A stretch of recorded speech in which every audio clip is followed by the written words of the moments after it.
Making ceramics during a heatwave isn't something I'm particularly used to. In the UK, for much of the year, we're generally used to making pots in weather that's either very cold or is relatively mild. Thus, the last couple of weeks, which have been fluctuating between 30 and 35 degrees Celsius, has sort of changed the way that I make pots, and that's what I want to discuss at the start of this video. I'm starting a new making cycle, or at least I'm trying to, in this weather. And I recently made and fired this very simple angular vase, which I really like and I want to make some smaller versions of. I don't want them to all be identical, thus I threw them so that the rim section varies in height between them. And as soon as these simple forms were approaching leather hard, I wrapped them in plastic and kept them sprayed with water. The thing is, clay will dry out rapidly if left exposed in hot air, and with a fan in the workshop blowing that all around. It's really easy to be caught out and for your clay to dry too quickly, thus making things like trimming almost impossible. Or at least it changes it from being a really enjoyable task into one that's really frustrating and very dusty. As the clay is so firm, it only comes off in tiny shards, and you have to use an excessive amount of force with the turning tools in order for them to bite and turn the material away effectively.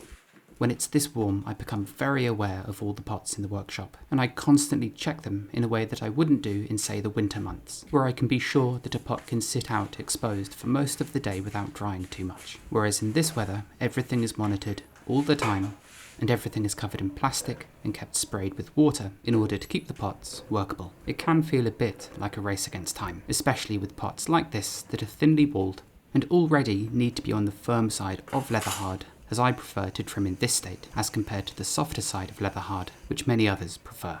The thing is with trimming, there's a sweet spot, but that sweet spot is sort of a spectrum. There's the softer side of leather hard and the firmer side, but provided you're within that spectrum, the process of trimming itself isn't that difficult. Whereas as soon as the clay becomes too hard, you begin to encounter a number of issues. The first and foremost is that the material begins to cleave away in tiny shards as opposed to longer ribbons. This means the process is dustier, and it's actually a bit harder to achieve neat, even surfaces. But the worst thing about trimming clay that has dried out too much is that you have to apply much more pressure in order for the tool's blade to catch. This really drastically increases the chance that you might destroy the pot during the turning process, especially if you're using tools that are on the dull side, such as looped steel turning tools, that tend to be far less sharp than the tungsten carbide variety I typically use. So, if it is a really hot day, I'll keep all the pots that are waiting to be trimmed wrapped underneath plastic, as obviously, if each piece takes say 5 to 10 minutes to trim, as I work my way through the pots, those that are waiting will progressively get drier and drier if they are uncovered. Thus it's best to keep them wrapped up if possible, or stored away in something like a damp box. Essentially, when that waiting work enters that spectrum of being the perfect state of leather hard, you need to wrap them up and put them into a state where they essentially freeze. You don't want them to dry out any further, and thus you're sort of halting the drying process altogether, so they don't run away from you and become unworkable. With that being said, if pots do become too dry, and you can normally see this when their edges start to turn white and the pieces themselves become very brittle, there's a few things you can do to rectify this, provided they haven't dried out too much. The first thing is to obviously just dunk them in water and then set them aside to dry. Depending on how dry your pots are, you might have to do this a couple of times, but provided the piece didn't turn completely bone dry, this should save most pots if repeated a couple of times and then wrapped up in plastic so the piece can sort of hydrate again. You may end up making the clay softer than intended, but that's much better than it being too dry to work with. The other thing you'll see me often do is this. I take a soaked sponge and I run it over the surface. This doesn't dampen the entirety of the wall unless it's very thin. Instead, it just softens the surface, which makes it much easier to achieve a neat, even finish via burnishing, for instance. This method of wetting the surface, trimming a bit, wetting it again, and then burnishing it works really well provided you don't go overboard. But if you keep repeating this and the walls become thinner and thinner, there will come a point where they just crack or bow inward extremely easily. There's also the fact that the drier the clay is, the more brittle it becomes, which again just makes the likelihood of failure much higher. The good thing is, on some parts of the pot, such as the base on this piece. As I trim into it, I'm revealing softer clay that's on the inside. This means I can be a bit more aggressive with my turning here, hollowing out the foot with much more pressure than I would ever use, say, towards the rim of the piece, where it's both drier, but it's also a weaker section of the pot, as that's where the aperture of the vessel is, and therefore there's nothing bracing the walls of the piece. Whereas down here, the fact that that thicker base spans the walls really strengthens the object.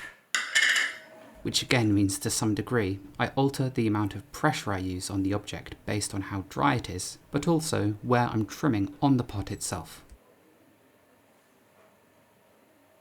The last thing I do is just sponge over the exterior surface. This knits it together and creates a smoother finish, which should hopefully help my glazes settle onto it better. And those white bats you see the pots placed upon are incredibly smooth and don't warp at all, making them a great place to dry the pots out on, as there's no texture that can imprint on the bottom of the pot. And the piece, as it shrinks, can also slide over this smooth surface really freely, without snagging on anything that could potentially cause a distortion. My whole approach to making pottery sort of changes in a heatwave. Instead of making much larger batches of pots, which is what I should be doing at the moment, I instead work on much smaller groups to make things more manageable. As it stands, I'm already having to wrap up tons of different pots in plastic throughout the day, juggling all these different batches and monitoring them. If these batches suddenly exceed a few hundred pieces, it can feel really unmanageable. So instead, until things cool down a touch, I'll be working on one-off pieces and smaller batches. Although it has made me think about the future of making, as if these sorts of heat waves continue, I'll definitely be building a proper damp cupboard, which is essentially a stillage that has a frame around it that's lined with taut plastic, bottom, sides and top. On the floor of the damp cupboard, you can then fill up a few trays with water, as this way as it evaporates, it creates a humid, damp environment that keeps any pots that are slid into the stillages at the same consistency until they're taken out again.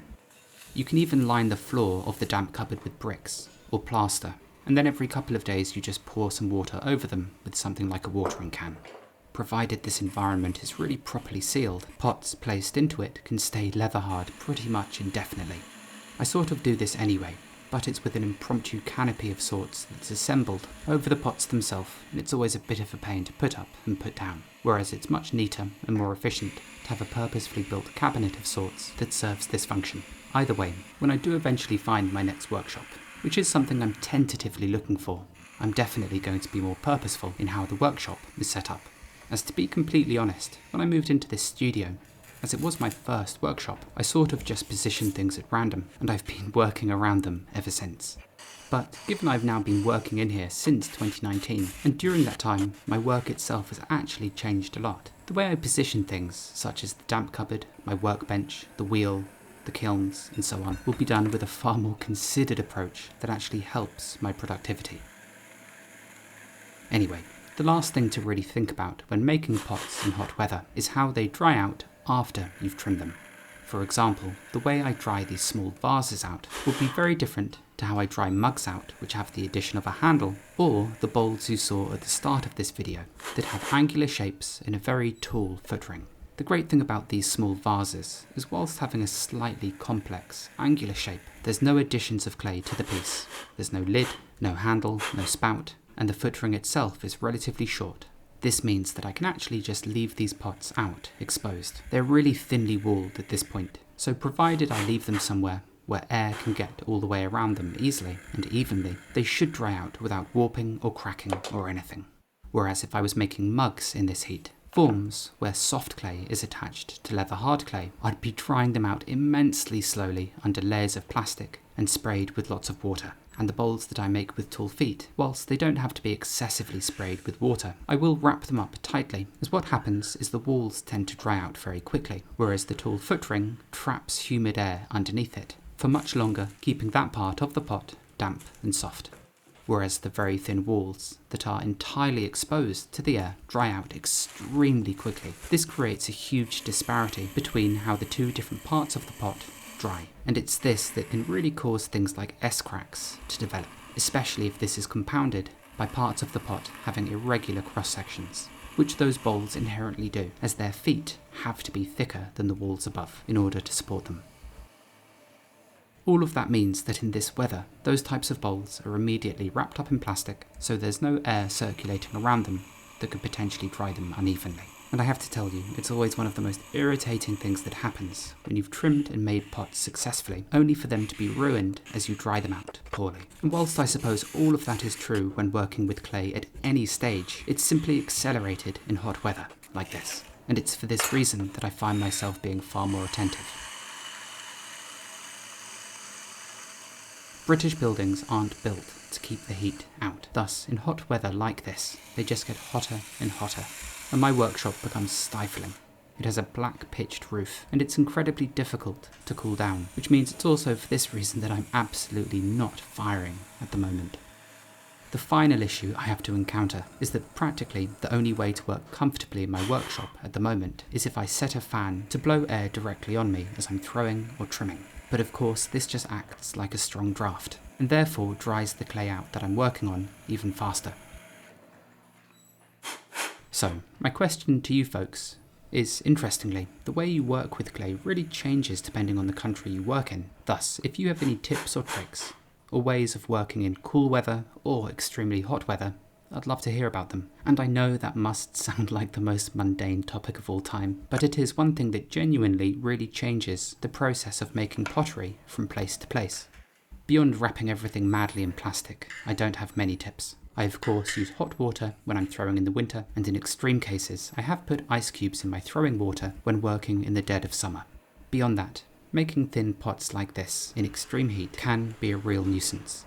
But I'm getting used to it, and it is becoming more manageable. Yet, what I'd love to know are some of your tips. I live in quite a mild country, or at least it has been historically, whereas of course many other potters produce work in climates that are extremely hot or are incredibly cold, and this can have a huge impact on how you work, your routines, and the materials and the ways you fire themselves. So if you have any specific tips or tricks or stories about working with clay in freezing weather, I'd love to hear them, and for me, for the time being, I'll just keep struggling on. This weather-centric video is probably the most British video I could have made, but if heat waves like this do become more common, then I will genuinely have to change the way I make in time. That might be air conditioning, that might be finding a studio where I can roll my wheel outside, and it definitely means finding a workshop where the kiln room is separate from the space where I'm actually making work. As even though my gas kiln is currently sitting full, ready to fire, I can't bring myself to fire it in a workshop that's already sitting at about 32 degrees during the day. And it's sort of an unusual position to be in, where you essentially have to halt your practice due to how warm it is. That's all this week. I'm keeping it short and simple, as if I remember correctly, I promised I'd be on holiday this week, but here we are. I hope you enjoyed the slightly strange topic of this week's video. It makes for a welcome change, I have to admit. Thanks for watching, and I'll see you next time.